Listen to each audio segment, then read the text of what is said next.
अस्सलाम वालेकुम नाजरीन, पल पल न्यूज़ में आप सबका खैर मकदम है और मैं हूं आपके साथ नदीम अकरम। पोपा ने जंग रुकवा दी पोपा, और ये करने वाली पोपा की परियां गोदी मीडिया में बैठ करके कराची में मौत का नंगा नाच करा रही थी। और कराची में मौत के नंगे नाच की तस्वीरें जो हैं वो पाकिस्तानियों की सामने आती हुई दिखाई दे रही है, जहां वो साफ तौर पर बता रहे हैं कि ये मौत का नंगा नाच जो है वो कराची में हुआ है। पर जिस तरीके से अपनी आवाम से शहबाज शरीफ ने झूठ बोला है, उसकी तमाम तस्वीरें सामने आ रही हैं। एक एक कर तमाम 10 बड़ी खबरें आप लोगों के सामने रखूंगा, जहां पहली खबर खासतौर पर देख सकते हैं। इजरायली न्यूज वेबसाइट वला की रिपोर्ट के मुताबिक बिन गुरियन एयरपोर्ट पर आज एक बार फिर हवाई अफरा तफरी का आलम रहा है। वजह वो यमनी मिसाइल जो पिछले हफ्ते एयरपोर्ट के करीब आ गिरा था। ताजा आंकड़े बताते हैं कि फ्लाइट्स में 34% की कमी देखी गई है और मुसाफिरों की तादाद में 26% की गिरावट दर्ज करी गई, वो भी उन रिजर्वेशनों की तुलना में जो पहले से ही हो चुकी थी। एयरलाइंस ने अब तक अपनी परवाजें बहाल नहीं की हैं, क्योंकि अभी बिन गुरियन एयरपोर्ट पर मिसाइल टारगेट माना जा रहा है। यह हालात यमन से छोड़े गए मिसाइलों की कामयाबी को बयां करता है, जिन्होंने इजराइल की फिजाई सलामती के दावों को जमींदोज कर दिया है। अब सवाल यह है, क्या इजराइल के लिए यह एक सिर्फ हवाई तखरीब है या सियासी इक्तसादी गिरावट देखने को मिल रही है। वहीं आप दूसरी खबर देख सकते हैं, रूस यूक्रेन जंग का ट्रंप पर बयान। अमेरिका के सदर डोनाल्ड ट्रंप ने रूस और यूक्रेन के दरमियान जारी जंग को लेकर व्लादिमीर पुतिन की हालिया पेशकश पर एक अहम बयान दिया है। ट्रंप ने साफ तौर पर कहा कि आज रूस और यूक्रेन के लिए शायद एक बड़ा दिन हो सकता है। यह पूरी दुनिया को एक नई और बेहतर शक्ल दे सकता है।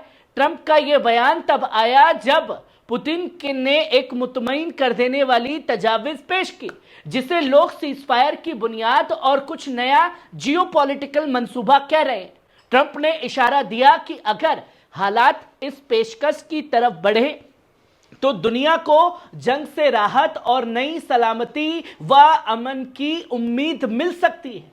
अब देखना यह है कि क्या वाकई पुतिन की पेशकश यूक्रेन की तबाहशुदा सरजमीन पर अमन की कोई किरण बन पाएगी या यह सिर्फ एक सियासी दाव होगा। वहीं आप तीसरी खबर देख सकते हैं, कीव ने इस्तांबुल यानी कि तुर्की में बैठक को ठुकरा दिया। यरमाक ने कहा कि पहले 30 रोजा सीजफायर फिर बात होगी। रूस की जानिब से इस्तांबुल में पेश की गई अमन बैठक तजवीज को यूक्रेनी हुकूमत ने फिलहाल नामंजूर कर दिया। यूक्रेनी सदर जेलेंस्की के चीफ ऑफ स्टाफ अंद्रेई यरमक ने साफ तौर पर कहा, पहले 30 रोज का मुकम्मल सीजफायर लागू किया जाए, उसके बाद ही किसी भी बैठक पर गौर किया जाएगा। First to 30 days ceasefire then everything else, यही अल्फाज थे यरमाक के, जो अब यूक्रेनी मौकिफ का मरकज बन चुके हैं। रूस जहां फौरन अमन बैठक की पेशकश कर रहा है, वहीं यूक्रेन का कहना है कि बिना जंग रोके कोई सियासी हल नामुमकिन है।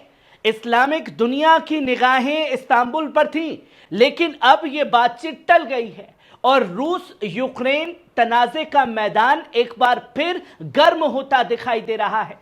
वहीं आप चौथी खबर देखिए, भारतीय मिसाइल हमले से नूर खान एयरबेस तबाह हुआ है। सैटेलाइट तस्वीरों ने खोल दी पाक पीएम शहबाज शरीफ की पोल। पाकिस्तान के नूर एयरबेस पर हुए भारतीय मिसाइल हमले की सैटेलाइट तस्वीरें सामने आ चुकी हैं दोस्तों, जिनमें स्पष्ट तौर पर तबाही और नुकसान के निशान देखे जा सकते हैं।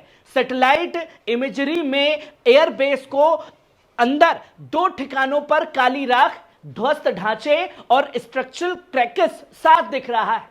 यह हमला बीते हफ्ते भारतीय सर्जिकल स्ट्राइक ऑपरेशंस का हिस्सा बताया जा रहा था, जिसमें भारत ने पाकिस्तान के एविएशन और मिलिट्री कम्युनिकेशन इंफ्रास्ट्रक्चर को सीधा हिट किया है। पाकिस्तान की जानिब से इस हमले को पहले छोटा नुकसान बताकर टाला गया, नजरअंदाज करने की कोशिश की गई, मगर अब ग्लोबल सैटेलाइट डेटा ने हकीकत बेनकाब कर दी है। और कल जो पाक पीएम शहबाज शरीफ कह रहे थे कि हमारा कोई नुकसान नहीं हुआ, और उसके बाद हमारी गोदी मीडिया ने जो किया वो तो तस्वीरें सामने हैं, पर जो नंगे नाच की तस्वीरें सामने आ रही हैं उसने पाकिस्तान की हुकूमत की अच्छे से भत पिटवा दी है। वहीं आप पांचवी खबर देख सकते हैं, गजा को लेकर के एक हिला देने वाला बयान जारी किया गया है, जहां इजरायली हमले के चलते गजा में अंधेपन के केस तेजी से बढ़ रहे हैं और अब हालत यह है कि इलाके के अकेला आई केयर हॉस्पिटल भी सर्जिकल फाजिल के कगार पर पहुंच चुका है। डॉक्टर अब्दुल सलाम सबा जो गजा के आई हॉस्पिटल के डायरेक्टर हैं, उन्होंने साफ तौर पर कहा यह एक मुकम्मल सर्जिकल निजाम का इंहिसार है। हमारी आंखों की सर्जरी अब बंद होने की हालत में पहुंच चुकी है। ताजा आंकड़े करीब 1500 फलस्तीनी इस जंग की शुरुआत से अब तक अपनी बिनाई खो चुके हैं और लगभग 4000 अफराद अंधेपन के खतरे में हैं। मुख्तलिफ बीमारियों के इलाज, दवाओं और सर्जिकल सामान की शदीद किल्लत की वजह से बीमारियां और तमाम हालात की सर्जरी अब लगभग बंद हो चुकी है और मरीजों की तादाद रोज बढ़ रही है। गजा की सड़कों पर अब सिर्फ शहीदों की चीखें नहीं बल्कि नजरों से महरूम होने वालों की खामोश सिसकियां भी गूंज रही हैं। सवाल यह है, आखिरकार क्या दुनिया अब भी खामोश रहेगी जब इजराइल रात की नहीं रोशनी की भी लाशें गिरा रहा है? वहीं आप छठी खबर देख सकते हैं, ओमान रवाना होने से पहले ईरानी वजीर खारजा ने दिया पैगाम। ईरान के वजीर खारजा अब्बास अरकाची ने मस्कत रवाना होने से पहले अपने बयान में अमेरिकी रवैये की तजाद पर अफसोस का इजहार किया। अरकाची ने कहा कि अमेरिका के सरकारी और मीडिया में पेश की जा रही पोजीशंस में साफ तजाद, जबकि ईरान ने हमेशा वाजह, मुसलसल और मुकर्रर स्टैंड अपनाया है। ईरान का न्यूक्लियर प्रोग्राम पूरी तरह से कानूनी और पुरअमन है, जो हमेशा से तमाम चीजों की निगरानी में रहा है और आगे भी रहेगा। अरकाची ने तस्दीक की कि तेहरान मुकम्मल पारदर्शिता के लिए तैयार है, लेकिन हम दूसरी जानिब से भी यही वाजे रवैया चाहते हैं। इस दौरान विदेश मंत्रालय के मीडिया सलाहकार मोहम्मद रंजबरान में भी हालिया सर्वे का हवाला देते हुए कहा गया कि अक्सरियत ईरानी अवाम फुल न्यूक्लियर फ्यूल साइकिल को कायम रखने के हक में है। यह बयान ऐसे वक्त में आया है जब ओमान में अमेरिका और ईरान के दरमियान नए मुआहदे की उम्मीद जताई जा रही है। अब देखना यह है दोस्तों कि खासतौर पर पारदर्शिता और तहजीब से भरी दलीलों का जवाब या दबाव की सियासत से देखा या कोई वास्तविकता और बराबरी वाला हल सामने आएगा। वहीं आप सातवीं खबर देख सकते हैं, लबनान में चुनाव का दूसरा मरहला शुरू हो चुका है। रविवार को लबनान के शुमाली सूबों में नॉर्थ लेबनान और अक्कार में बलियादाती और शहराती इंतखाबात का दूसरा मरहला शुरू हो चुका है। पहला मरहला 4 मई को माउंट लेबनान गवर्नरेट के मुकम्मल किया गया था। ट्रिपोली से लेकर दिनही, बतरून और तमाम जगह अकार जैसे शहरों पर आज सख्त मुकाबला देखा जा रहा है, जबकि कई बलियात बिना मुकाबले पहले ही कामयाबी की घोषणा कर रहे हैं। लबनान की वजारत दाखिला ने इंतखाबी अमल की सिक्योरिटी, इंतजामी और सियासी निगरानी पूरी तरह मुकम्मल होने की तस्दीक की है। लबनान के सदर जनरल जोसेफ आउन ने रविवार सुबह इंटरनल सिक्योरिटी फोर्सेस के ऑपरेशन रूम का दौरा किया और कहा कि यह इंतखाब सिर्फ वोट डालने का अमल नहीं बल्कि मुल्क और आलमी बिरादरी को एक पैगाम है कि लबनान अब सही रास्ते पर लौट रहा है। उन्होंने वाजे किया यह इंतखाब सियासी नहीं बल्कि तरक्की की बुनियाद पर है। शहर अपने ज़मीर और तामीरी प्रोग्राम को देखकर वोट डालें, ना कि सिर्फ अफराद को देखकर वोट डालें। वहीं आप 8वीं खबर देख सकते हैं, यरूशलेम की रात गजा में शहीद हुए फलस्तीनी बच्चों की तस्वीरों के साथ एहतजाज। आज यरूशलेम की सड़कों पर फिर एक खामोश लेकिन दिल दहला देने वाला एहतजाज देखने को मिला है। लोग अपने हाथों में उन मासूम फलस्तीनी बच्चों की तस्वीर लिए खड़े थे जो गजा इजरायली हमले में शहीद कर दिए गए। यह तहरीक अब हर हफ्ते बड़ी होती नजर आ रही है। न नारे न शोर, सिर्फ तस्वीरें और खामोशी में डूबी सदा।